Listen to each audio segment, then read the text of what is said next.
Olá, irmãos, sejam bem-vindos ao nosso culto de quarta. Que Deus abençoe sua família, sua casa, e estejamos todos prontos para aprender da palavra do Senhor. Peço a você que abra sua Bíblia aí no livro de Gálatas, capítulo 1, do verso 6. Vamos ler até o verso 10. Nosso tema de hoje, vamos falar sobre a nona marca da Igreja Saudável. Nós estamos trabalhando esse tema aí já há alguns meses. E vamos falar hoje sobre a última marca, que é a liderança bíblica. A importância de se ter dentro de uma igreja, dentro do local que você vai servir a Deus, uma liderança bíblica. Das 9 marcas que nós trabalhamos aqui aos sábados, essa foi a última. Nós falamos que das 9 marcas, as 3 primeiras são as marcas essenciais, que são aqui a pregação expositiva, a teologia bíblica e o entendimento bíblico das boas novas. E falamos das outras marcas que também são importantes. Segundo o autor, se a igreja tiver essas 3 primeiras marcas, significa que você pode sim se congregar nessa igreja, porque elas têm marcas essenciais para que você possa frequentar e desenvolver a sua santificação nessa igreja. As outras marcas, tem a conversão, o entendimento bíblico da conversão, um entendimento bíblico da evangelização, um entendimento bíblico da membresia, disciplina bíblica, crescimento e discipulado bíblico, que a gente viu na quarta-feira passada, e liderança bíblica, que é o que nós vamos ver nessa noite de quarta. Já abriu sua Bíblia? Então vamos lá, Gálatas capítulo 1, verso 6 em diante, diz assim a palavra do Senhor. Admiro-me de que vocês estejam abandonando tão rapidamente aquele que os chamou pela graça de Cristo para seguirem outro evangelho, que na realidade não é o evangelho. O que ocorre é que algumas pessoas estão perturbando, querendo perverter o evangelho de Cristo. Mas ainda que nós, ou um anjo dos céus, pregue um evangelho diferente daquele que lhes pregamos, que seja amaldiçoado. Como já dissemos, agora repito, se alguém lhes anuncia um evangelho diferente daquele que já receberam, que seja amaldiçoado. Acaso busco eu a aprovação dos homens ou a de Deus? Ou estou tentando agradar a homens? Se ainda estivesse procurando agradar a homens, não seria servo de Cristo. Nós vemos aqui Paulo escrevendo essa carta a Gálatas, uma espécie de exortação que ele está fazendo à igreja, porque Paulo ia, nas suas viagens missionárias, ia fundando as igrejas e deixando pessoas para cuidarem do ministério, da obra de Deus naquelas igrejas. E parece aqui que Paulo tinha recebido uma notícia que o povo da Galácia, o povo da igreja de Gálatas, estava se envolvendo com outros pensamentos que se diziam cristãos e que estava atrapalhando até o crescimento de alguns outros irmãos que estavam na igreja. Então, essa marca ela é muito importante, porque se a liderança bíblica da sua igreja ela não reflete o caráter de Cristo, ela não reflete os princípios bíblicos, então você tem que repensar algumas coisas que você está fazendo. Porque se todos os atos, nós estamos falando aqui de uma empresa você toma decisões de acordo com o chefe, de acordo com a diretriz do dono ou com conselho de administração. Nós estamos falando de uma igreja. E uma liderança bíblica é uma liderança que preza pela palavra de Deus. Todas as decisões são tomadas em oração, todas as decisões são tomadas de acordo com a palavra de Deus. E por isso que quando Paulo escreve a Gálatas, ele pergunta: admiro que vocês estejam abandonando rapidamente aquele que vos chamou da graça.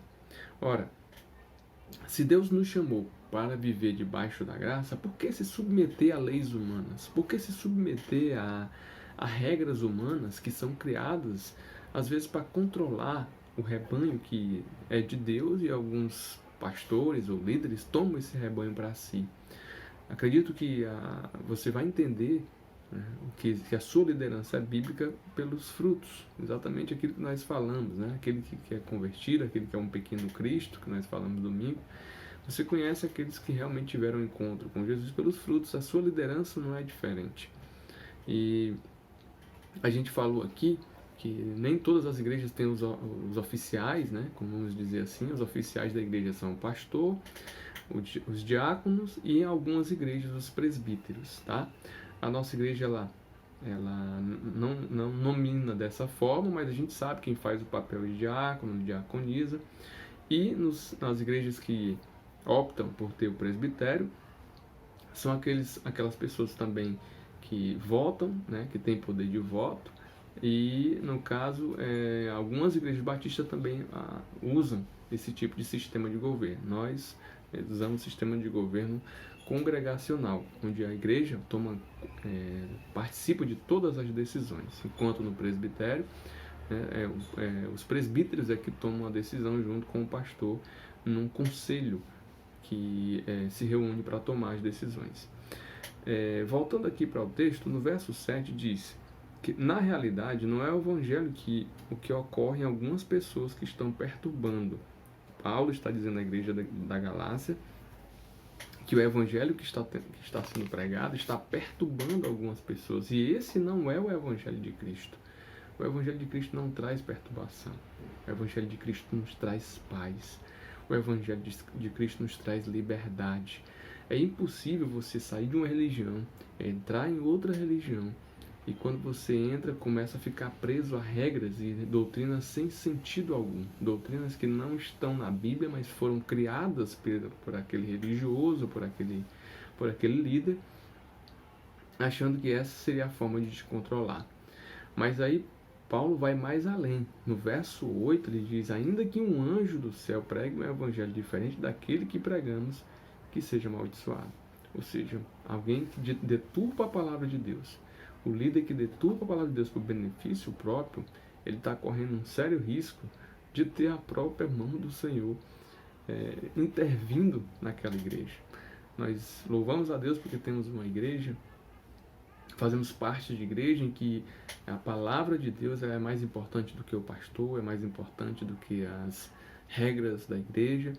E, acima de tudo, todas as decisões são tomadas por ela. Nossas igrejas batistas, igrejas mais tradicionais, elas não são conhecidas simplesmente pelo pastor, são conhecidas pela sua história.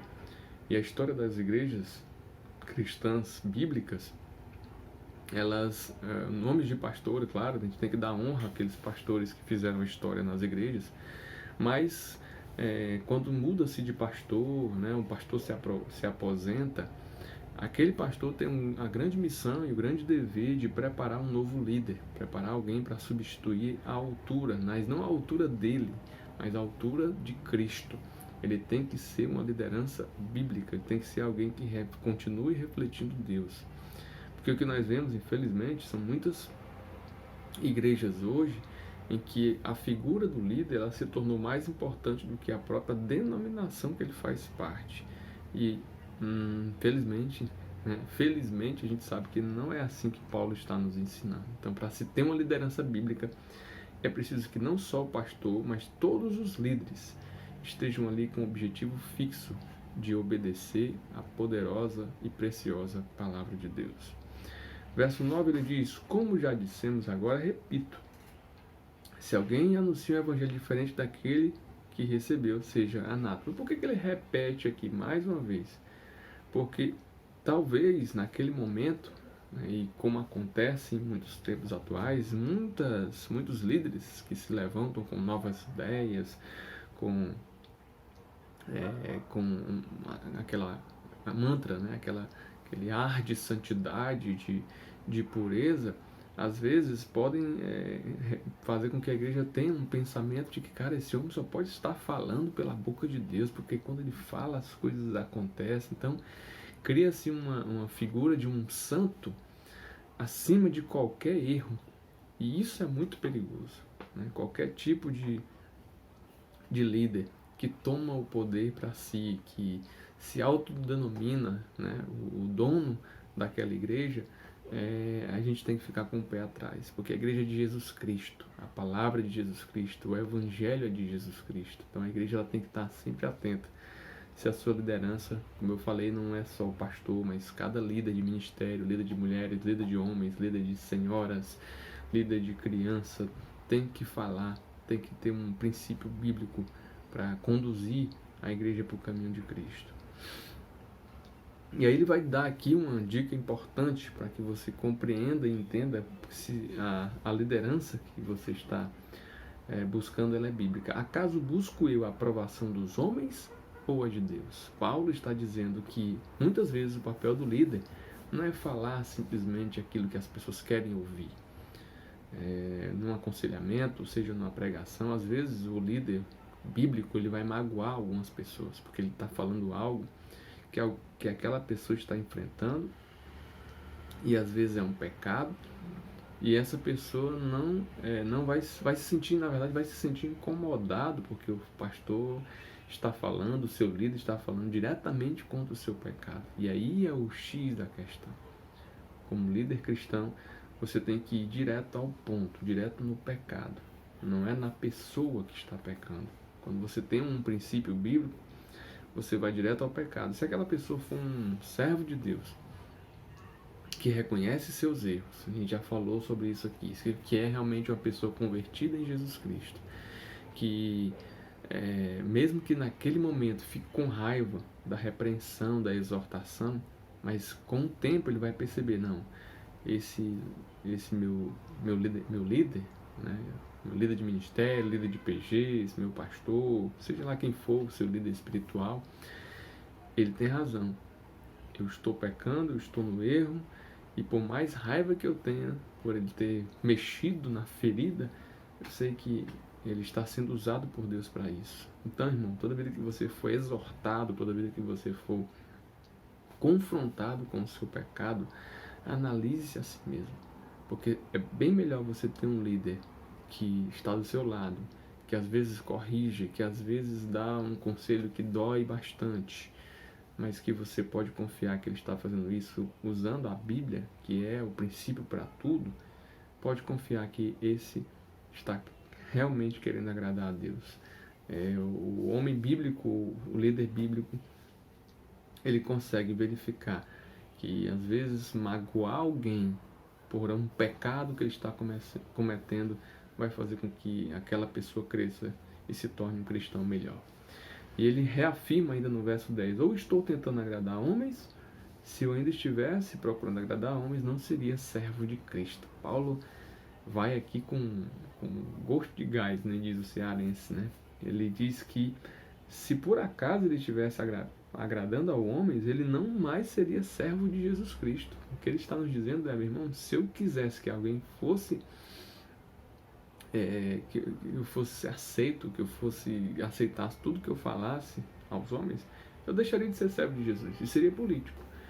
Porque o político, na época da eleição, os políticos quando estão fazendo campanha, agora, antes as campanhas eram só perto da eleição, agora a campanha começa com 1 ano, 2 anos de antecedência, né? E as pessoas entram nessa confusão, nessa briga aí, perdem tempo, se estressa, perdem amigos, perdem familiares, perdem amizade, por causa de campanhas até antecipadas. Meu irmão, esses políticos vão sempre fazer de tudo para que todas as coisas colaborem para eles, para o bem deles. A gente sabe que nenhum dos políticos está preocupado com a situação de muitos trabalhadores que perderam emprego agora na pandemia, de muitas famílias que estão nesse momento precisando de uma ajuda. Porque eles, quando chegar a época da eleição, eles vão prometer mundos e fundos. E muita gente vai cair, porque ele está falando para agradar as pessoas. E muita gente vai ser enganada mais uma vez, né? E a gente que conhece a palavra de Deus, a Bíblia diz que nós temos a mente de Cristo.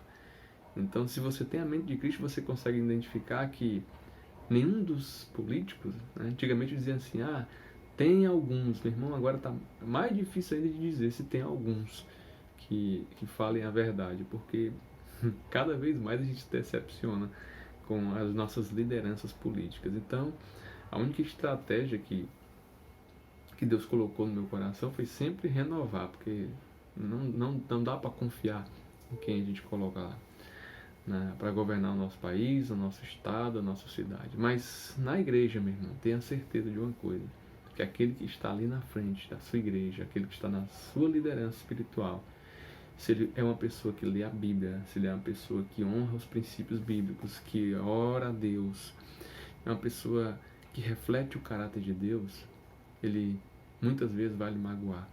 Porque a palavra de Deus, ela nos confronta toda hora. Ela nos confronta com o nosso pecado, nos confronta com o nosso erro. E é exatamente esse confronto que nos faz refletir se eu quero ou não me tornar um cristão melhor.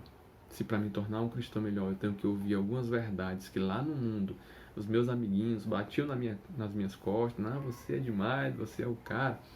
Se você quiser continuar com isso, lá no mundo vai ter muita gente.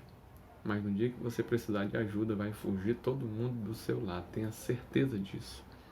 Na igreja, nós nos magoamos, que nem lá fora. Mas nós sabemos que tem pessoas que estão conosco, torcendo por nós, torcendo uns pelos outros, nesse momento principalmente, para que possamos passar por essa crise do coronavírus e poder rever todas aquelas pessoas que nós nos chateamos, mas que nós amamos, porque faz parte da família de Deus, da família de Jesus Cristo. Que você possa orar pelo seu líder de ministério, líder da sua igreja, e orar para que Deus continue dando sabedoria e entendimento, para que ele continue ministrando debaixo da poderosa palavra de Deus, atrás da cruz de Cristo, e que Cristo sempre seja o único e excelente motivo daqueles que te servem como líderes. Que essa marca seja uma marca da PIB Itabapoá, e nós estamos orando a Deus todos os dias para que nós continuemos fazendo com que, acima de tudo, a palavra de Deus pregada ali no Itabapoá e através desses canais que agora temos que fazer, seja vista por várias pessoas, e elas sabem que nessa igreja nós não pregamos a mensagem de homens, mas a mensagem de Deus. Que isso abençoe cada lar, cada família.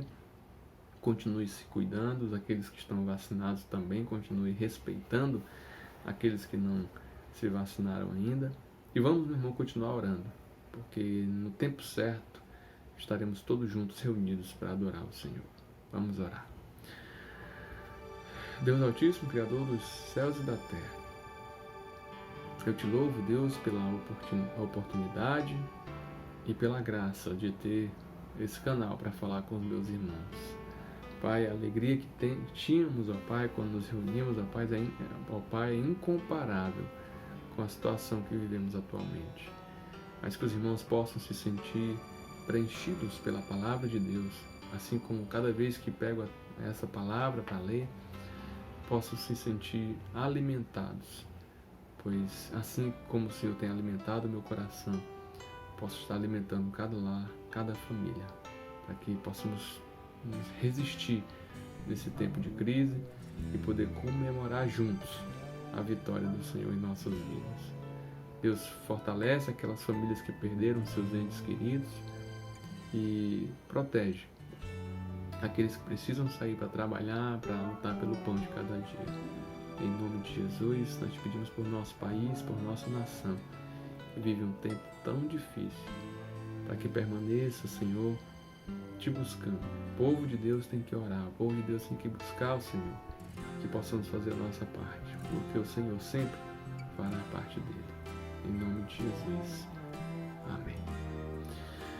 Tenham todos uma ótima quarta-feira e continuem adorando e bendizendo ao nome do nosso Deus, que nos dá força em tempos de crise. Um abraço e Deus abençoe cada um.